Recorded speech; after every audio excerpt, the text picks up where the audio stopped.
warahmatullahi wabarakatuh. Waalaikumsalam warahmatullahi wabarakatuh. Saya Nurik Rahmatullah sebagai petugas observasi kali ini, yang dimana tugas observasi ini dari mata kuliah karakter building yang dimana dosen pengampunnya Ibu Sobah. Jadi kali ini kita akan berobservasi tentang bagaimana sih organisasi yang sebenarnya. Jadi kita mendalam nih organisasi. Kebetulan beliau nih dulu mantan ketua organisasi saya di pondok. Nah, silakan perkenalkan diri. Nama saya Zalfa Sabi Jamal. Tentunya saya dari Prodi Pendidikan Agama Islam, Fakultas Agama Islam. Oh, jadi kita satu prodi nih. Satu prodi. Ya, jadi temen pondok 6 tahun. Nah, jadi temen ini lagi, temen kuliah lagi, udah bosen banget lihat Pas saya banget nih. nih temanya organisasi Iya, nih. makanya dulu mumpung beliau ketua saya kan kita mau bincang-bincang. Sekarang dia aktif juga nih organisasi di kampus. Kalau saya nggak aktif. Makanya saya pengen tahu nih, siapa tahu dari video ini, dari saya observasi ini, saya jadi tertarik jadi ikut organisasi kampus. Iya. Ya kan? Saya ingin menanyakan motivator saya, ini teman kerabat saya sendiri yang satu fakultas sendiri, dulu juga pernah mondok di pondok yang sama. Dulu dia mantan ketua organisasi saya. Nah, di sini saya ingin menanyakan soal bagaimana saudara teman saya sendiri ini bisa termotivasi untuk menjadi ketua organisasi ketika di pondok. Ya. Sebelumnya saya ingin menjelaskan apa sih itu organisasi ya. Mungkin yang belum tahu organisasi, apa mungkin dia mengatakan ngapain organisasi, belum mau waktu gitu kan. Nah, sebelum saya menjelaskan itu, saya memperkenalkan itu apa sih organisasi. Jadi organisasi itu adalah suatu kelompok yang punya tujuan tertentu. Jadi disitulah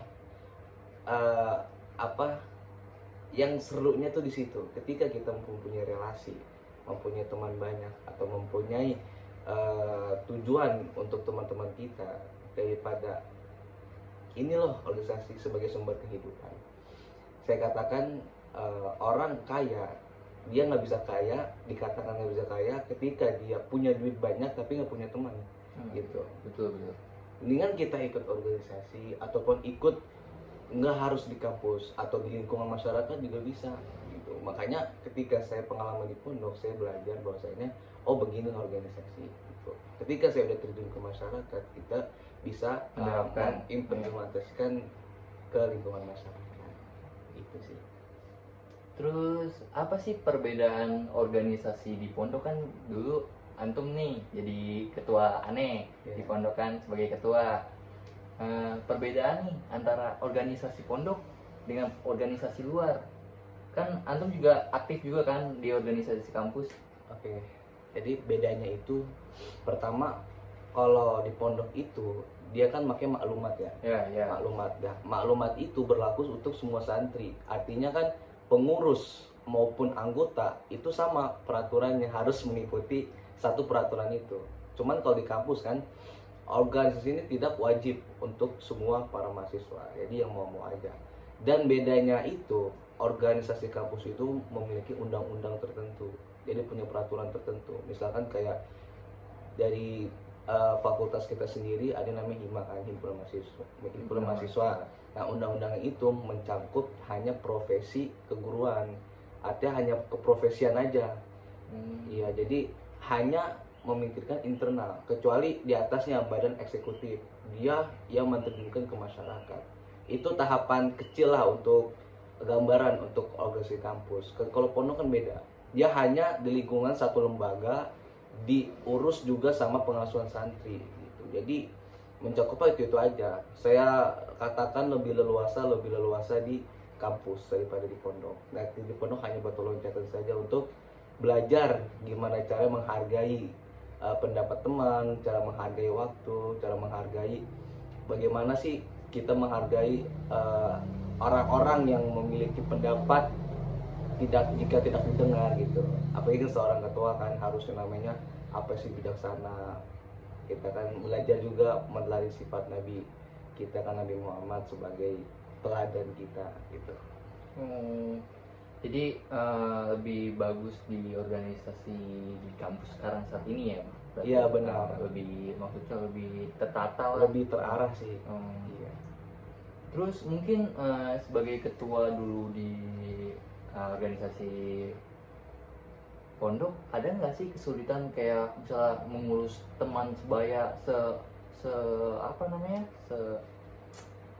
apa ya namanya ya, maksudnya seorganisasi gitu. Iya. Maksudnya kayak kita kan sebagai ketua nih Oh, punya anggota ini tuh susah ngaturnya apa gimana gitu. kalau itu sih pasti ya. Makanya hambatan terbesar di organisasi itu pertama teman. Gitu, teman, karena teman sendiri yang bisa ngehancurin organisasi gitu. Makanya mungkin ada orang-orang yang menanyakan bahwasanya organisasi jalan itu bukan berarti dia lancar-lancar aja gitu. Pasti ada kendala. Kayak pertama pasti teman gitu, karena teman sendiri yang ngehancurin organisasi itu sendiri. Kenapa bisa teman? Karena pasti kan yang namanya temen, ada beberapa temen yang nggak suka atau malas secara terpaksa kan, apalagi di pondok. Bahkan di kampus aja ada juga yang males, FOMO gitu, cuman ikut-ikutan. Nah ini yang ikut-ikutan ini yang ngeracunin semua yang udah tadinya semangat, terus diracunin sama yang orang-orang yang FOMO ini. Ini teman salah satunya, jadi hambatan terbesar. Gitu. Menurut antum nih, kan antum kan sebagai ikut organisasi yang aktif. Menurut antum orang-orang yang FOMO itu untuk apa sih dia ikut organisasi? Maksudnya kan dia ikut organisasi nih. Niat awalnya kan pasti mau ikut organisasi, mau aktif gitu ya. Terus ujung-ujungnya cuma jadi penghancur. Itu niatnya dia tuh gimana sih sebetulnya? Menurut saya ya, menurut analisis saya, dia tuh hanya memikirkan eksistensinya doang. Jadi Dia kayak dia pengen gue menimbulkan jati diri, gue anak himpunan nih, gitu kan. Gitu. Artinya dia nggak tahu tuh himpunan itu apa kan cara kerjanya. Jadi cuman numpang nama aja gitu, cuma numpang nama, numpang foto, numpang jabatan di situ gitu. Padahal mah ketika ada acara apa-apa dia nggak ikut apa-apa, justru jadi penghambat. Iya. Itu juga berlaku di sebuah organisasi manapun, maupun itu panitia maulid nabi di rumah, pasti ada orang kayak gitu. Cuma numpang jabatan, dia nggak kerja. Sering banget tuh di pondok dulu begitu. Parah. Sering gitu. Mungkin segini cukup ya? Cukup sih. Cukup ya. Mungkin dari percakapan kita segini dulu ya. Iya. Kurang lebihnya mohon maaf, kurangnya banyak, lebihnya nggak ada. Sekian dari saya, Nuriksa Namatullah. Mudah-mudahan bisa bermanfaat video ini kepada teman-teman. Ya.